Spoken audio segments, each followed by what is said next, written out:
Mama Woo's minced beef and rice bowls, and my mom calls it 面筋熬肉饭 in Chinese, which means minced beef. It's not minced beef. We're just using ground beef. If you want to hand minced beef, that's totally fine. But it's really simple. It's just a really quick sauce, and then it comes together in a cinch. It's kind of one of those meals that like kind of spans cultural boundaries as well, in the sense that, I mean, who doesn't like ground beef and rice? I mean, barring that you're a vegetarian, you don't eat beef, which you can absolutely use like, a plant-based meat. So we have some oyster sauce going into the bowl. Oyster sauce is basically a little bit, it's like sweet and sour, it's sweet and salty and caramely. Then you add some toasted sesame oil. We have some soy sauce. I always tell people, just get a reduced sodium soy sauce. Don't worry about the darks and the lights and the different variations. Unless you're a soy sauce connoisseur, like, don't come for me. But like, I always think, keep it simple. I am a soy sauce connoisseur, and I have dark and light. Sorry, Ronnie. I know you are. I know you are soy sauce, but you're not like snobby about it. It's confusing for some people, so I always say just like stick to like a low sodium. So what I'm doing here is I'm grating a little bit of one garlic clove. And funny enough, me and my mom discovered this grating device. They use it a lot in Japan, where they use it to grind horseradish. Oh, I love that! I have one of those too.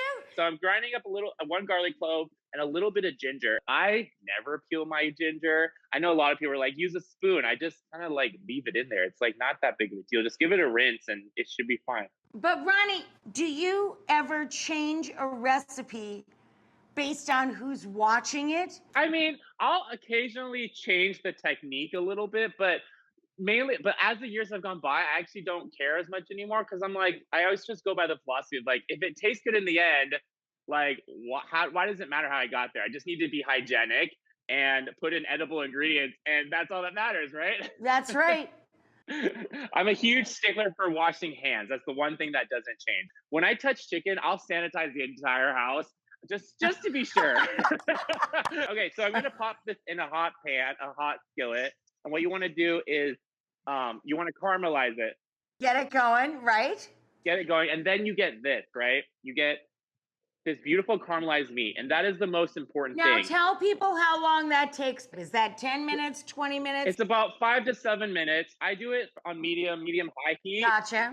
And sometimes if I'm in a hurry, I'll just put it on high heat and just watch it so it doesn't burn. It's really not a big deal. What you want to do is caramelize and crisp up the meat in its own fat. And it's okay if some of it burns, because it's almost like grilling it. You get a little bit of burn and a little bit of char, so it's not a big deal to me. We're going to add a little bit of chicken stock or beef stock, or if you don't have any of that, just add a little bit of water. We want to loosen it up and deglaze the pan. I like using stock just because it adds a little bit more flavor. Now you're going to add in some fresh peas, right? Fresh peas or frozen peas, because fresh peas can be hard to find, but frozen peas are always around. So frozen peas kind of sometimes have that like homey feel to it. It reminds me of my mom, so that's why I kind of like to use the frozen peas too, and they're just as good. Okay, so what we're gonna do is we're going to just add a little bit of liquid. The next thing is I added a little bit too much liquid. If you add a little too much liquid, just let it cook out. It's not a big deal, because it's added flavor too, especially if you're using something like chicken stock. So the next thing we're gonna do is we're going to pop a couple eggs in there. So this is almost like a shashuka, except it's just meat, no tomatoes. Right. So we're going to add one egg at a time. I always do it one at a time, just for any reason, in case you get some shell in there. It's just easier to pick it out from a bowl. So we're going to add the second egg, and then we're just going to let it simmer for a little bit. And so while it's simmering, we're just going to chop up some green onions. The great thing about this is sort of like a base dish, and you can add vegetables, you can add roasted vegetables, you can add anything you want to it. And, I sometimes will leave the egg a little bit runnier, just because I think sometimes I like a runny egg. All right, look at this gorgeousness. The egg yolk is still like a little bit runny.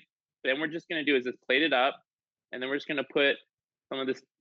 It's very simple, but it's actually so delicious, because like it's just ground meat, a little bit of seasoning, and it comes together so quickly. I mean, I literally made that with you on this segment. It's such a beautiful, simple, gorgeous meal. Oh, my darling, it's stunning. And I love and compliment this book.